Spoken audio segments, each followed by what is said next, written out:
We set off very early on the morning of the 3rd of July, 1941. The going was extremely poor as a result of the continual rain, and we made hardly any progress. Our drivers had to call on all their know-how. We had to tow wheeled vehicles through the morass since they could not proceed otherwise. Finally, we got to some good roads and headed for Bobruisk, the crossing point over the Beresina. Unfortunately, we still had not succeeded in overtaking 3 Panzer Division by our detour. There was a real race on between 3 and 4 Panzer Division towards Moscow. We still followed on their tail. On the road there were huge numbers of dead Russians and horses. A foul stench surrounded them. After driving through the town at midday, we crossed the Beresina by means of a bridge built by the pioneers. At this point, 3 Panzer Division branched off to the south, leaving the Rollbahn free for us. During a short halt, the Abteilung commander, Major von Lauchert, came forward to order 1 company to lead the regiment to the Dnieper by way of Mogilev. Oberleutnant von Kossel took command with our panzer, and we headed into the unknown at a fast pace. No Russian troops were to be seen, apparently preferring to withdraw without offering resistance. When we arrived as the first German troops in a Russian village, we would mostly be greeted with gifts of bread and salt, and women and children would stand at the roadside waving to us. Were we liberators? We believed we had to free their people from Bolshevism. Around 18 o'clock, we reached the Druth, a tributary of the Dnieper. The wooden bridge of the Rollbahn had been destroyed, having been set on fire a short while previously, as we saw by the still smouldering wooden beams. We exchanged fire with Russian infantry on the other bank, and then it all fell quiet. Our light platoon with Panzer IIs had been sent out to scout for a place nearby to ford the river, and now our regimental commander, Oberst Eberbach, came forward to us to see for himself why we had stopped. Suddenly, an officer from Divisional HQ arrived on his motorcycle to give Eberbach new orders from division. We were no longer interested in Mogilev. The new objective was the bridge over the Dnieper at the town of Stary Baikau. Quick glance at the map. Distance about 50 km. Kossel, that is your objective. A place to ford the river was found about 700 metres upstream, but it presented difficulties. We began the amphibious crossing before dusk. Some panzers sank down halfway across. The water was so deep that it came in through the driver's hatch. The bank on the far side was very marshy, and many panzers sank in over the running wheels. It required substantial effort to pull them free. Thick woodland stretched almost to the riverbank, so that we had only a small strip for movement. Finally, long after it had grown pitch dark, our first 3 panzers reached the Rollbahn on the far side, while the main body of the company was still struggling in the swamp and morass. We waited for morning on the Rollbahn, from where we were to begin our advance. I was up all night on watch together with the gunners of the other 2 panzers. We lay with machine pistols in cover in front of our vehicles. That we were almost head-to-head with the Russians we noticed at first light, and we took them prisoner. They were glad that for them the war was over. The 4th of July, 1941. Reveille for the company was at 2:30. At this time the other elements of the company had reached us, plus a platoon from 4 companies sent as reinforcements. It had been a busy night for them too, helping bring all the panzers across the ford and swamp. The commander called us together and told us our assignment: Stary Baikau and the Dnieper Bridge. We leave in 15 minutes. No time for washing or breakfast, and no coffee either, because the field kitchen had not been able to follow us over. Our engines were warmed up, the spearhead vehicle moved off, the advance was rolling. Spearhead vehicle was the leader of I platoon, Lieutenant Koenig, followed by Feldwebel Schneider's panzer, then the commander, in whose panzer I was gunner. Behind us came 2 and 2 platoons, the heavy panzers of 4 companies' platoon, and at the rear our light platoon. It was very cool on that glorious summer's morning, but in the panzer itself it was stifling and muggy. While the 2 leading panzers kept going with hatches closed, the loader and I sat with the hatches open, the commander standing in the open turret. We kept a close watch on the Rollbahn and the woods to left and right.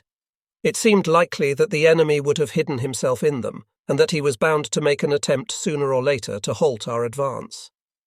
Then the woodlands on both sides were replaced by fields of tall corn. The spearhead panzers made a brief stop to observe, and suddenly enemy fire was raining down on our panzers. Never in training had I got inside and closed the hatch so fast. Our spearhead was shooting at 2 anti-tank guns blocking the road. These guns were quickly silenced, though the Russian infantry kept firing, but they had nothing which could penetrate our armour. We pressed on, leaving the rearguard to mop up the resistance. For us, the race to the Dnieper bridge was the important thing. We had to reach it with all speed and surprise the Russians before they could demolish the bridges vital for our advance. We came to a fork in the road, where according to the map we had to bear right off the Rollbahn to follow tracks and paths across fields to get to Stary Baichau. After 2 km, we reached a small stream with marshy banks, which we crossed quickly by means of a wooden bridge. In our keenness to keep rolling, at first we failed to notice that the bridge had given way with the 6th Panzer on it. This separated the company into 2 parts. 5 panzers had crossed the water, the rest had stopped at the wreckage of the bridge. A simple detour around the spot was not possible here, and a place to ford had to be looked for. This would take time, while our only chance of success lay in taking the enemy by surprise. Oberleutnant von Kossel therefore decided to press on with the 5 panzers in an attempt to reach the objective. We stepped up the pace, for a long stretch of track remained to be covered ahead of us. In the panzer with the hatches shut, it now got so hot that the loader and I fell asleep on our seats due to fatigue. The previous night I had not slept a wink. The commander let us sleep and did not wake us until he saw the town of Stary Baichau on the horizon. We assumed that the town with the bridge over the Dnieper would be defended, but were mistaken. The Russians had not expected that we would turn up here today. The German main thrust hitherto had been towards Mogilev, much further to the north. Our 5 panzers, actually a laughably small strike force, pushed on fast towards the town. The terrain was open and easy to observe. Suddenly we came to an anti-tank ditch which formed part of a complete ring around the town, though at some places it had not been finished, and here we could cross over. We continued in single file without making contact with the enemy. The peace made us feel ever more uneasy, for sooner or later Ivan was bound to notice us coming and react. In such uncertain situations, the effect on the nerves is always especially great until the moment when the enemy chooses to reveal his presence by opening fire. Then one finally knows that one has to fight, and against whom, and the nervousness dissipates. I kept watch through my sight, whose telescopic effect was very powerful. The first houses were now to be seen clearly, and there was movement. Vehicles, lorries, and horse-drawn carts. After another 100 nm, we came to another anti-tank ditch laid out parallel to the first one. And now the Russians responded. They let us get within range, and then opened up with heavy anti-tank guns from prepared positions. By the muzzle flashes there were various sights, the shooting poor from all of them. We replied with round after round of HE. This second ditch was also incomplete and had gaps. We got through and now, ignoring their fire, headed flat out for the first houses and into the town. People ran, took cover, fled. We forced our way through and got to the town centre, a marketplace crammed with horse-drawn carts, military vehicles, lorries and crowds of people all intent on getting to the bridge over the Dnieper at all costs. It was a complete madhouse. Preparations had been underway to evacuate the town, but we arrived unexpectedly early. Our 2 spearhead panzers looked for the access road to the bridge. A lorry, loaded up with barrels of spirit, got between them and our panzer. I fired a round into the cargo, and at once the vehicle burst into flames. We swerved wildly through several streets, sweeping them clear by our presence alone, until the spearhead pair found the road which sloped down to the bridge. We stepped on the gas for the last 100 metres and saw it before us, intact. Here too the area was teeming with fleeing Russians, soldiers and civilians. By radio the commander informed Abteilung that our 5 panzers were in the process of crossing the bridge and would establish a bridgehead on the far side. That was the last message from us which Abteilung could make out. Whatever got in our way now was simply run down. Right and left of us the Russians jumped over the railings into the river. Chaos reigned. After reaching the other bank we made a short halt in order to survey the terrain. From the end of the bridge, the road ran towards a high embankment. Either side of the road was bushy but looked very marshy. About 2 km away was a second bridge over either stagnant water or a tributary of the Dnieper. It was not shown on our maps. The commander radioed the last panzer to remain on the bridge and stand guard. He wanted to press on to the second bridge with the 4 panzers in order to prevent it being blown up too. We had no time to bother ourselves with what lay behind us and what was happening. We hoped that Major von Lauchert with the Abteilung would be following on our heels and watching our backs, but it turned out quite differently. I Abteilung was still far behind us, and in the afternoon was held up in the streets of Stary Baichau and forced to fight hard. It was hours before they got to the Dnieper. We knew none of this, nor did we know that at the Dnieper the Russians had set up a defensive position, the Stalin Line, with which they were hoping to finally stem the German advance. Artillery and anti-tank gun emplacements were at all favourable points for crossing the river, and especially at the bridges, where they had installed deep-layered field fortifications. Infantry trenches and observation posts up to the riverbanks overlooked the territory near the river like a spider's web. The Russians had brought up everything available to defend the river. As we discovered later, the Russians had installed 65 anti-tank guns to defend the road at the Stary Baichau bridge alone. Therefore, after crossing the bridge, we stopped briefly while the commander radioed his orders to the other panzers, and then all hell was let loose. Anti-tank guns to the left of us, anti-tank guns to the right of us, and we were on a raised road served up on a platter. "Artillery emplacement 2 o'clock, the commander shouted to me. I swiveled the turret to the bearing and fired shell after shell. The Russian positions had been camouflaged outstandingly well. I could only judge by the muzzle flashes from where they were shooting, and I was at a loss as to where I should concentrate my own fire because they were all around us. Suddenly there came a deafening metallic explosion, direct hit on the front of the panzer. "Artillery left!" shouted Feldwebel Volz, our driver. I whirled my traversing wheel like crazy to bring the turret to the new position. I could hardly see anything through my gun sight, and so opened my side hatch to better judge my trajectories by eye, although this decreased our protection. The air shimmered with heat, making everything in the optic hazy. We received 2 more hits on the front, but they bounced off, the armour held. I was firing round after round quite automatically. As the casing was ejected, the loader put the next into the breech. There was no time for reflection, and the real danger was that when it got serious we would be hardly conscious of it. So fixated were we on the enemy. I saw Lieutenant Koenig's spearhead panzer turn around and pass us on the way back to the bridge. The second panzer, Feldwebel Schneider's, did the same. Had they both lost their senses? Now our panzer was the leader. That neither got far, but came to a stop a short distance behind us, was something of which I was not aware. From my seat I could only see forward through the optic or to my left through the open hatch, while the commander could see 360 degrees through his viewing slit. There was no way back for our panzer, because the other 2 blocked the road, and we could not pass either side since we were on a raised embankment. I have no idea how long we held out there stationary, shooting and receiving hits. 5 minutes? 10? Looking back, it seemed an eternity. Suddenly the rear of our panzer was burning fiercely. What the cause might be could not be determined in the situation. Was there a fire in the engine compartment, or had some petrol canisters been hit? Whatever the reason, not only the stern was ablaze, but the surrounding area too. "Everybody out!" the commander shouted, and almost in the same second I tumbled out through my hatch, fell into the flames, and then rolled down the high embankment, finishing up below in the undergrowth. Stumbling and crawling, I attempted to head for the bridge, but there was practically no cover, and so I became a target for the dug-in infantry everywhere.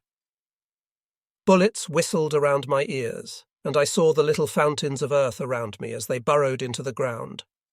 Of the commander and other crew members, there was nothing to be seen. I was alone. Automatically I scrambled back up the embankment, was across the road with a single leap, and rolled down the embankment the other side.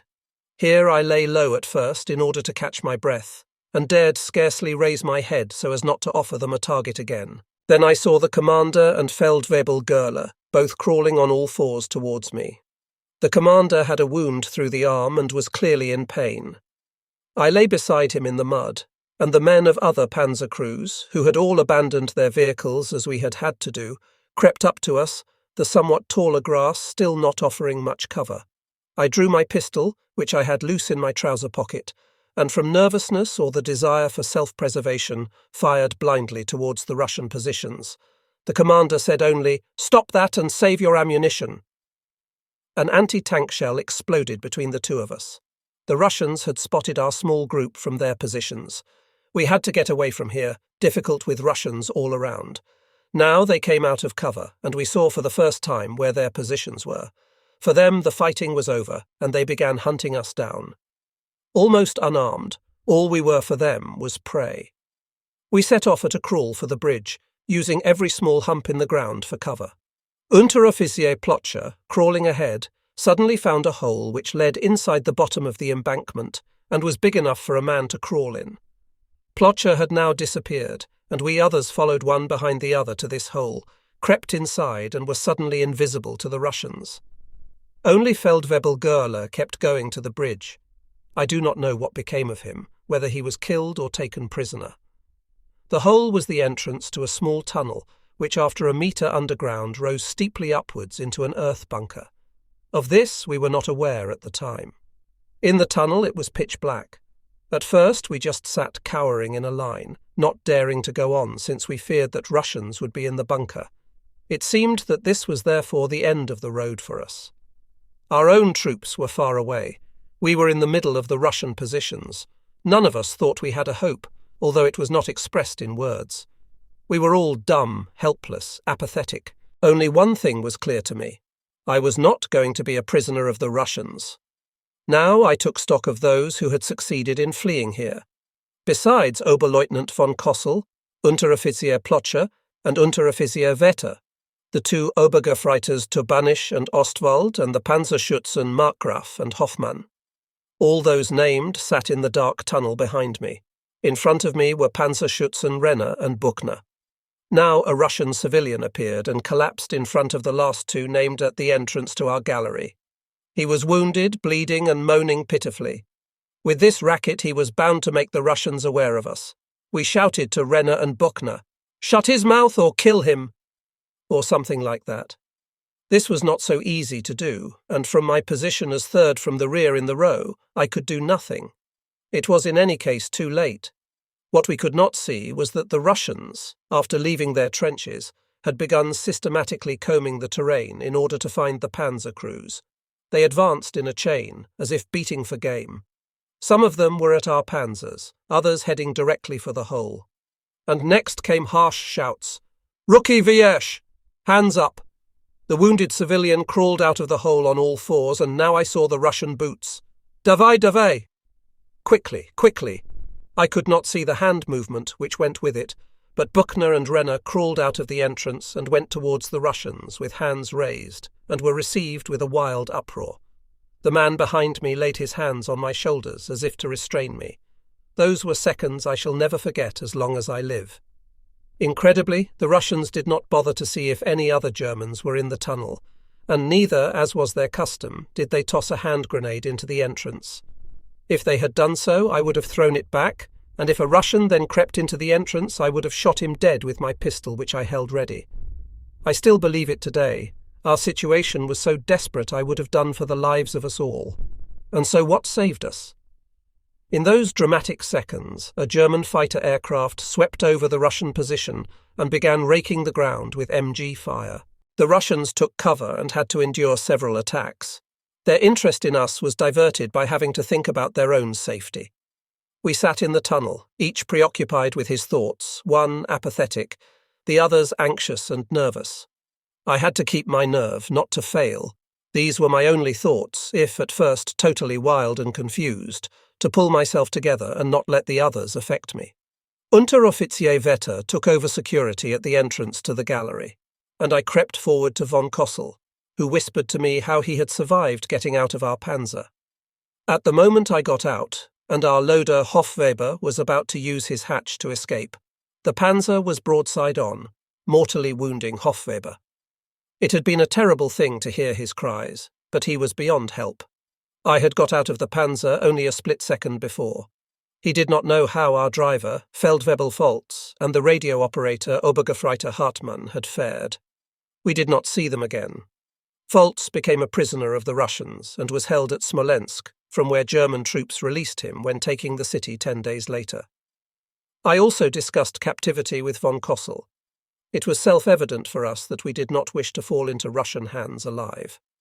I had passed my pistol to Unteroffizier Vetter and requested the commander, should it come to it, first to shoot me and then himself. These words may seem unlikely to today's reader, but I clearly remember saying them. Kossel gave me a thoughtful look, but said nothing. I am sure he would not have done it. Already 90 minutes had passed under the ground in our tunnel, and no sign of our comrades of I Abteilung who could have rescued us. If the rifle fire of the Russians outside flared up from time to time, then each time we hoped that it was to defend against a German attack. But we were always disappointed. Where were our troops? Had they given us up for dead? I do not recall who was the first to do it, but we conquered the last 5 meters of the gallery and came into a small bunker which was built at road height directly into the crest of the embankment. It was about 2x2 meters and high enough for us to be able to sit up. The ceiling consisted of a layer of thick beams covered over above by turf, although we did not know that then.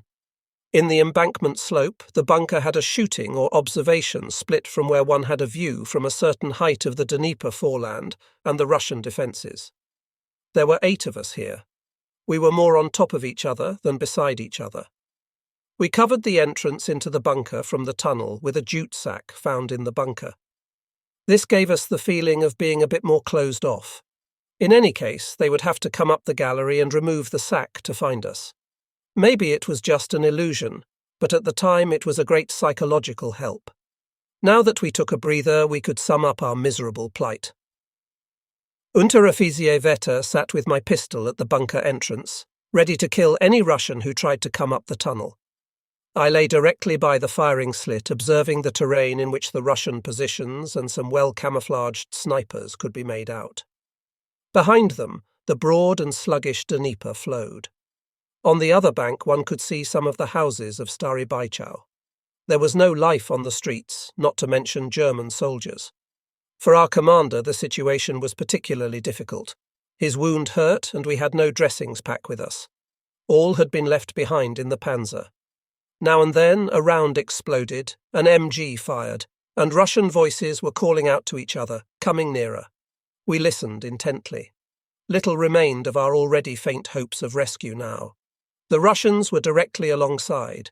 We heard their steps dragging in the grass. Then they were overhead and stood there. The earth below their feet must have sounded hollow to the Russians, for one of them stamped a couple of times, and earth trickled down around us as the ceiling and walls shook. Their voices grew excited. Had we understood Russian, we could have understood every word. Slowly they moved off. Today, miracles by the dozen. We did not know yet if they had discovered us, or if we had got away with it again. As a precaution, I closed up the window with earth, so that even on a closer inspection they would see nothing in the dark interior. Obviously, it made our hiding place darker, but in a way it calmed our nerves. With our bare hands, we dug depressions in the ground so as to lie more comfortably. It was all purely for the sake of self-preservation. The work gave us something to concentrate on and kept up our hopes of rescue. The Russian firing grew livelier. Now their artillery joined in, and the heavy shells roared into Stary Baichau. We could not see this, but guessed it was the target by the distant explosions. A very heavy vibration caused sand to trickle down again from the ceiling and walls. What was that? Certainly not artillery.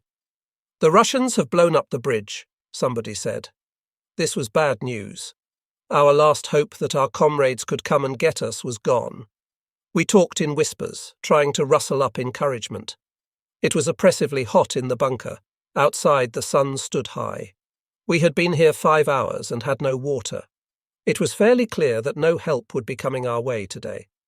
We heard the Russians coming again and lay there apathetically. We could hear their steps distinctly in front of our bunker, then again on top of it. They were still searching for wounded and German panzer men in hiding.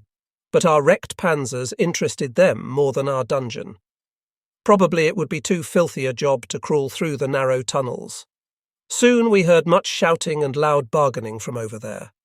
We assumed they were in the panzers and sharing out what we had left behind, which included my camera and all my personal belongings. Hours later, they were still arguing. For us, the minutes were endless. The air in our bunker was very depleted. Some of us had the desire to cough. Often the best will in the world could not prevent it. Each of us reacted differently to the situation. I had to visit the empty tunnels frequently with diarrhea. After a long period of silence, the shooting suddenly resumed. Apparently, the Russians had set up an MG on the road right above us and were firing it in short bursts, at what we could not be sure. Now and again between the bursts we heard an MG-34 fire. This was a German gun. We all heard clearly its trusty noise. But who was firing it?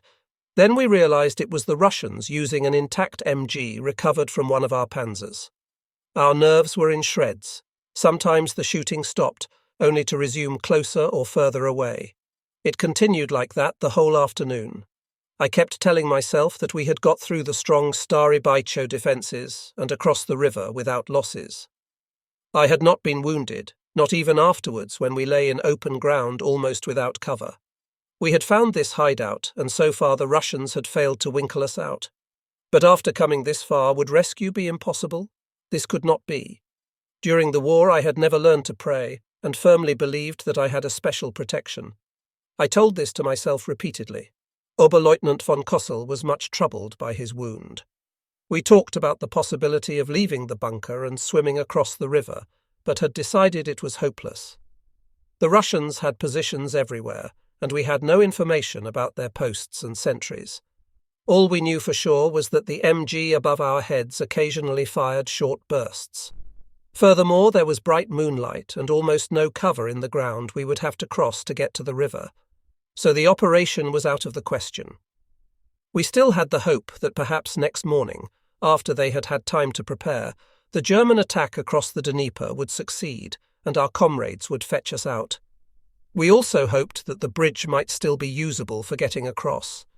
Outside it had grown dark, the moon hidden by cloud. Most of us were dozing with exhaustion. One or other had to be shaken awake if he snored too loud or spoke in his sleep. In the quiet of the night, every sound carried. Again we heard footsteps approaching. Not even the night brought us peace. The steps came nearer, but strangely no person. Now the noise was overhead. The sand trickled down from ceiling and walls. There was a mooing, and then we knew that the visitor was a cow quietly grazing. We could hear the Russians talking quite clearly. We assumed they would still be in our panzers. The commander sent me down to the tunnel entrance to establish what was up. I stayed there about an hour and saw by the lights from inside our panzers that the Russians were still rummaging. Horrified, I thought of our secret code books, which would now be in Russian hands. I also saw 2 sentries on the road almost above our bunker.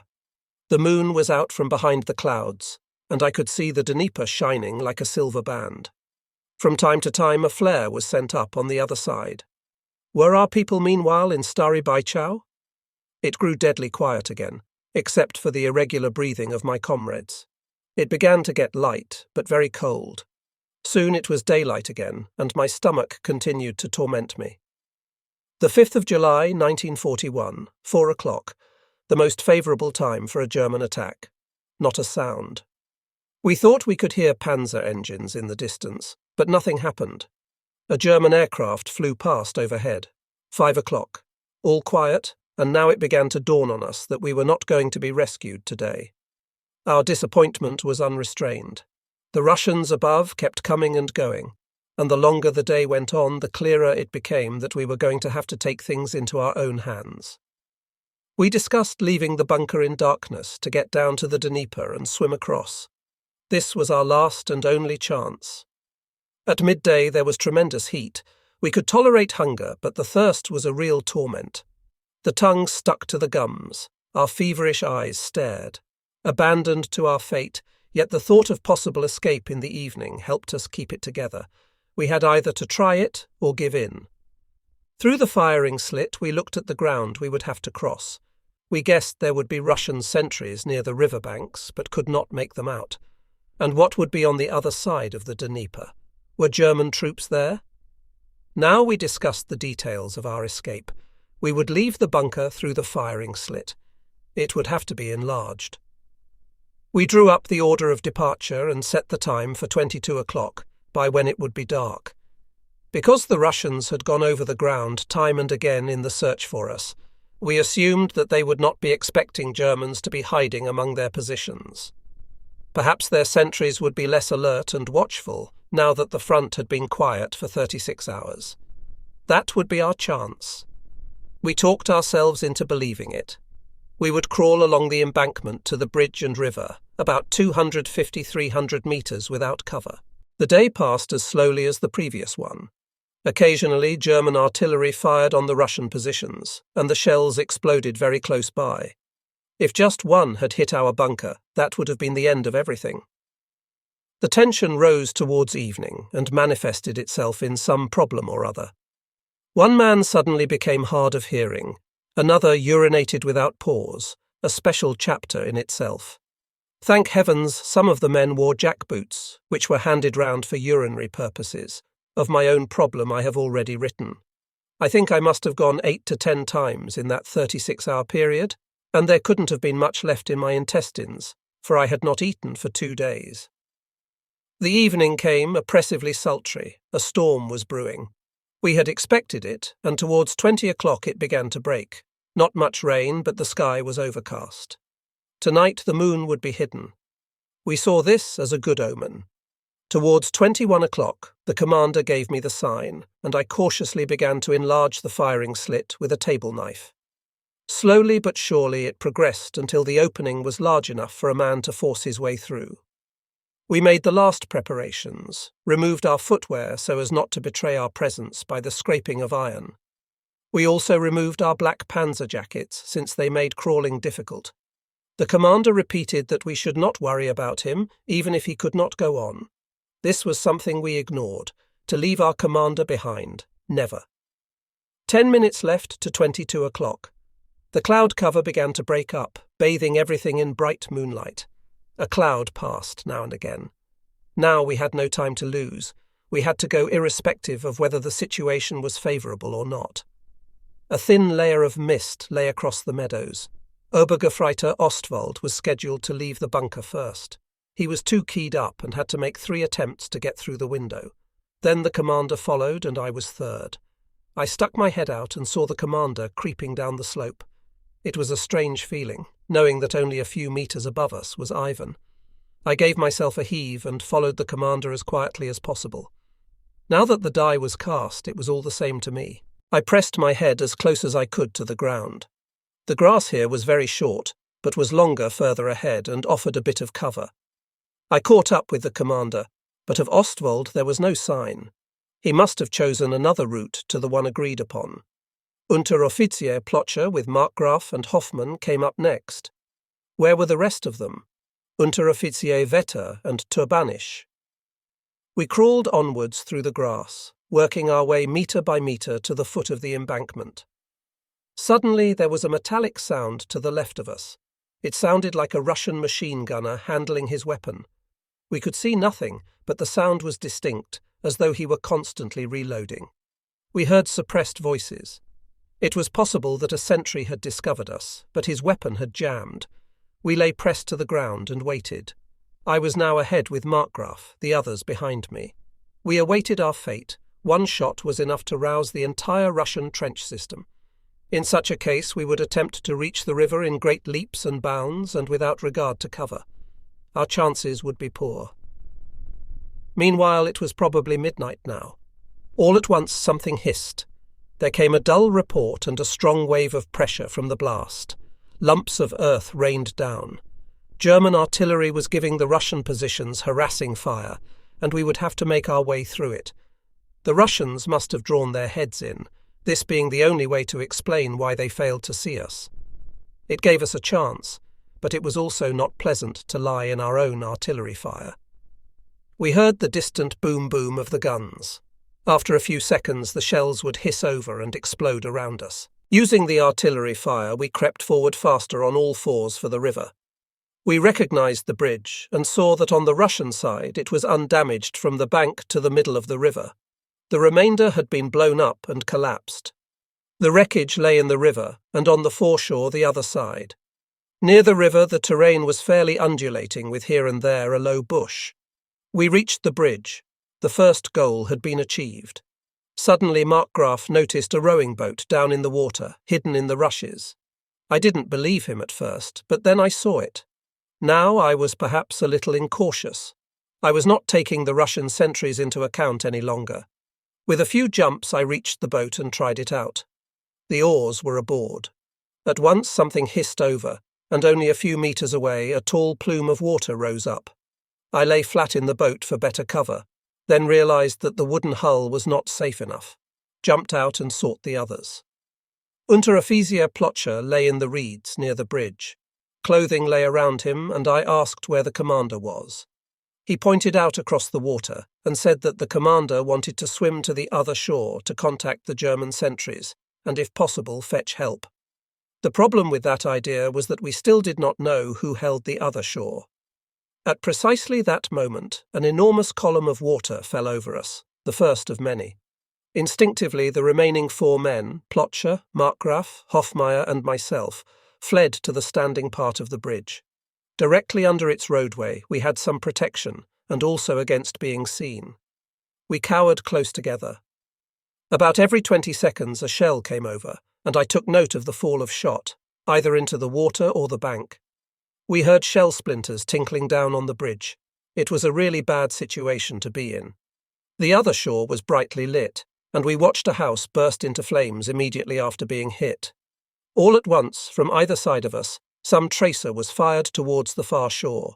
The Russians must have noticed something, for we saw that they were concentrating their fire on the central bridge pillar.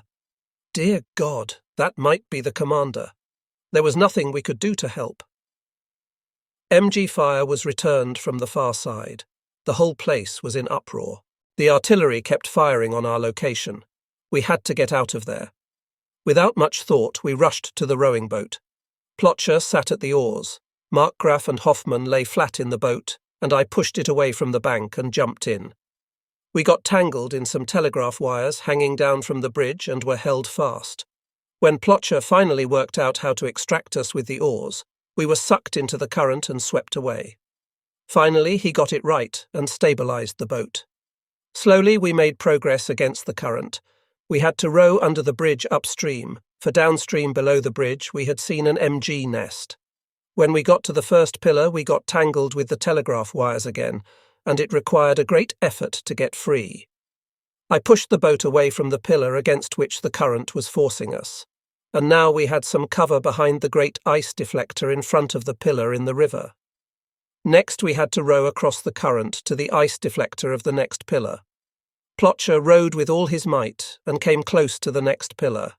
Here the Russians must have seen the boat. There was no doubt this time because they fired at us and sprayed the water with bullets. We thought at first that the shooting came from the far bank, that maybe it was Germans firing under the mistaken impression that we were a scouting party. Therefore we shouted as loud as we could, "Kameraden, don't shoot, Germans!" We repeated it 3 times, and here was another miracle, for the Russians stopped shooting. We were now in cover behind the second ice deflector, and from here the boat reached calm water. There we suddenly heard a weak voice close by calling, "Plocher, Plocher!" That was the commander.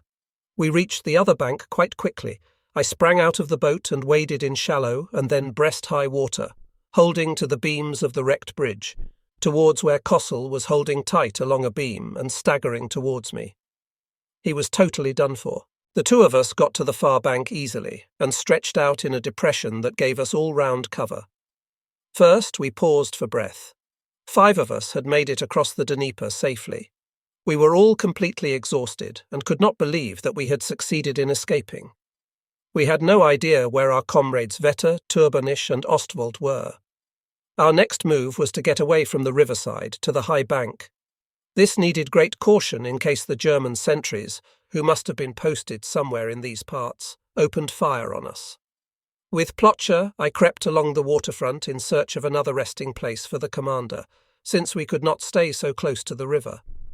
By daybreak, we had to be away. After a short while, the commander came crawling up on all fours with the other two, and we all needed another longer rest before the final stage. I remained with Kossel while the others crawled off to find the German sentries. The Russians must have noticed this, for they set up an MG in midstream on the still-standing part of the bridge and fired some tracer in our direction. We kept our heads down until it was over, and then I crawled slowly onwards with the commander, whose wound was causing him very great difficulty. At the end of the bridge, the wreckage was strewn everywhere, and so gave us at least a chance of some cover. Plocher had gone alone along the road, which led up steeply from the riverbank to the town as far as the first houses. He waited for us to come up, and together we crept along the street, one man behind the other, always looking for cover, passing the gaps between the dwellings with leaps.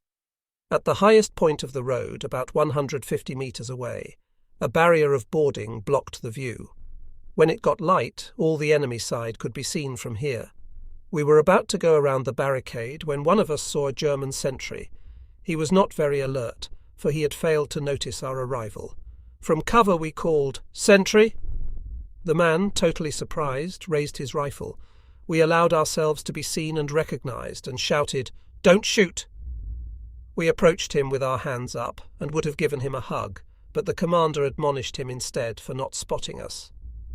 The sentry brought us to his unit, and the duty officer had us taken in his Kubelwagen to the regimental HQ of Panzer Regiment 35, which lay in a wood outside Stary Bajau. We arrived there at 4 o'clock. Oberleutnant von Kossel went slowly to the regimental commander's Kubelwagen, where Oberst Eberbach was asleep in the seat. Kossel opened the door. Eberbach woke up. "Kossel!" And the two men fell into each other's arms. It was incredible. We still could not grasp that we were saved. Soaked through, without jacket or shoes, hair unkempt, we stood before the regimental commander. The whole HQ was awoken. Dry underwear and greatcoats were brought, a flask of cognac did the rounds, and from the kitchens came hot broth and chicken. We were told that 2 days previously, Lieutenant Burkhardt and 4 men had come back when the bridge was still intact. 4 hours after us, Unteroffizier Vetter appeared, having swum the Dnieper further downstream. Turbanisch drowned in the attempt. Of Ostwald nothing further was known. Thus, altogether, 11 men of the original 25 had made it back.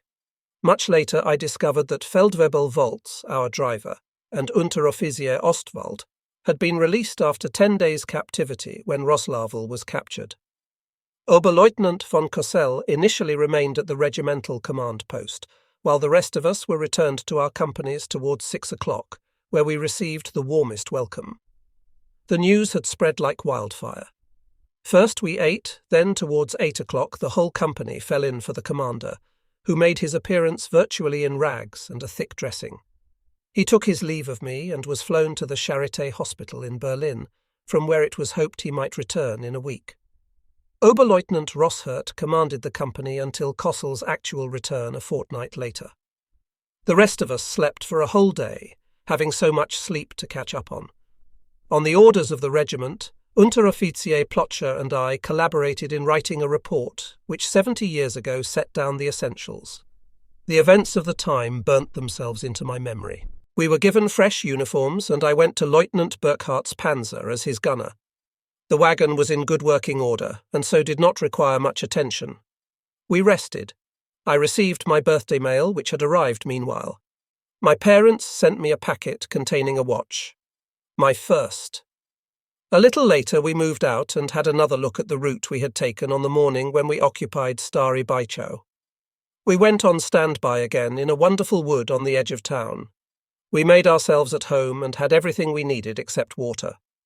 We were to lay here until the attack over the Dnieper was resumed. The divisional motorcyclists were right forward at the river. Elements of Mulder's fighter squadron were at the airfield. Caravans, tents, field beds, radios, they had it all.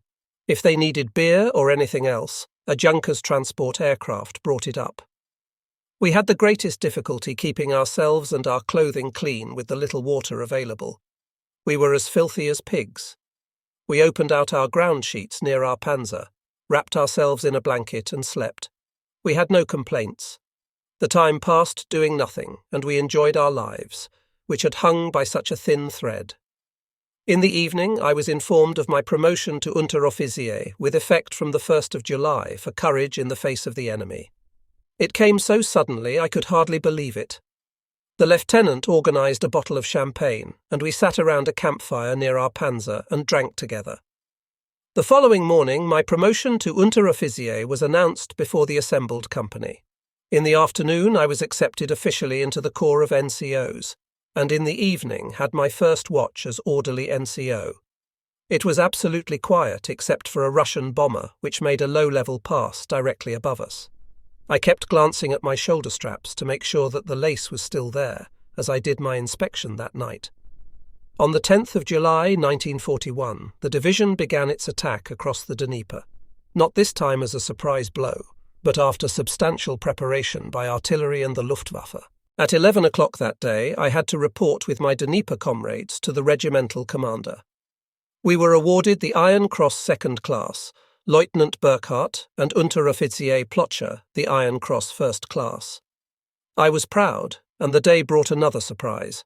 At midday, the Abteilung ordered that Lieutenant Burkhardt and we four, who had come back with Oberleutnant von Kossel, were to proceed to Stary Baichau in order to cross the Dnieper with the first troops and look over our wrecked panzers. A group of the pioneer platoon with a rubber dinghy was assigned to us. We drove through Stary Baichau on 2 light tractors following our earlier route of advance and halted about 150 metres above the bridge position. There were Russians on the other side of the bridge, and we witnessed a low-level attack by 2 Me-110s on their trenches, while the first men of our infantry regiment worked their way through the bridge wreckage to the far bank. Soon they had gained a foothold, and the first prisoners came over. Now we climbed across the bridge too and reached the far bank. Left of the road, the first thing we found was the corpse of Lieutenant Koenig, recognisable only by his uniform, a ghastly sight which shook me to the core. We continued our search and found our dead comrades scattered near our panzers, on the road and in the river meadows. First my loader, the young Hofweber. He was terribly injured and must have suffered in agony until the coup de grâce, which the Russians undoubtedly gave him. Then Krompert, Lindenberger and Stossel. These were still seated in their panzer, where a direct hit had torn off Lindenberger's head.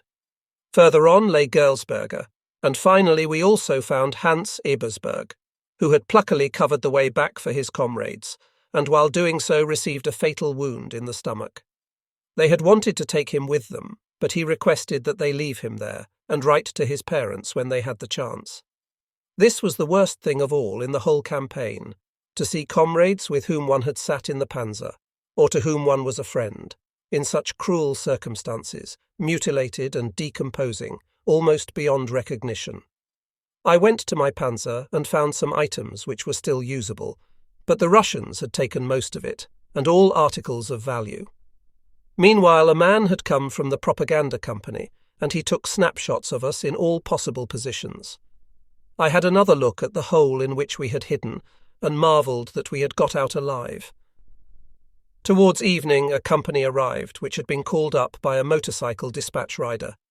We dug graves for our comrades and buried them there in the simple soldierly way. Why did they have to die and I survive?